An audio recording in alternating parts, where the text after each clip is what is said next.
Faruk Kibet awaonya Wakenya kuwa kundi jipya la kisiasa linalohusishwa na aliyekuwa naibu Rigathi Gachagua ni tishio kubwa kwa usalama wa taifa. Karibu kwenye taarifa zetu za Erwan Media na kuomba uchukue sekunde ya moja upige subscription. Akizungumza wakati wa hafla ya hadhara, Faruk alidai kuwa chama cha demokrasia cha wananchi DCP ambacho Gachagua anaaminika kuwa nyuma kinapanga kuvuruga amani kabla ya uchaguzi mkuu wa mwaka 2027. Hiyo chama cha Gachagua DCP ni hatari sana kwa usalama. Wao wameamua 2027 tusiwe na usalama, alisema Faruk Kibet. Tunapaswa kumuogopa Gachagua, aliongeza.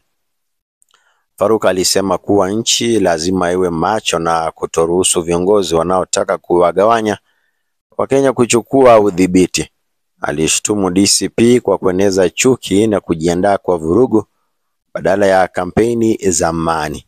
Alivitaka vyombo vya usalama kufuatilia kwa ukaribu kundi hilo na kuchukua hatua kabla mambo hayajaharibika.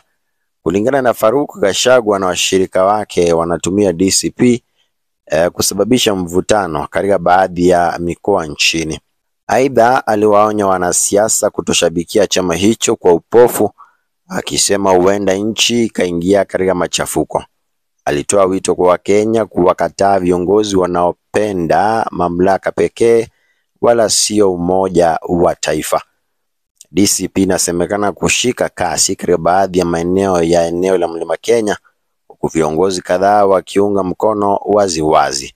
Hata hivyo, chama hicho akijajibu rasmi shutuma zilizotolewa na Faruk Kibet.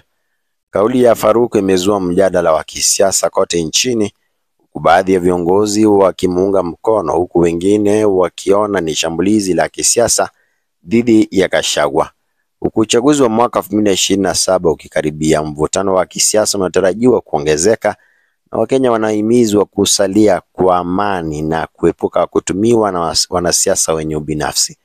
Ndizo taarifa za hivi sasa. Unaweza toa maoni yako hapo kwenye comment section. Hii ni Erwan Media.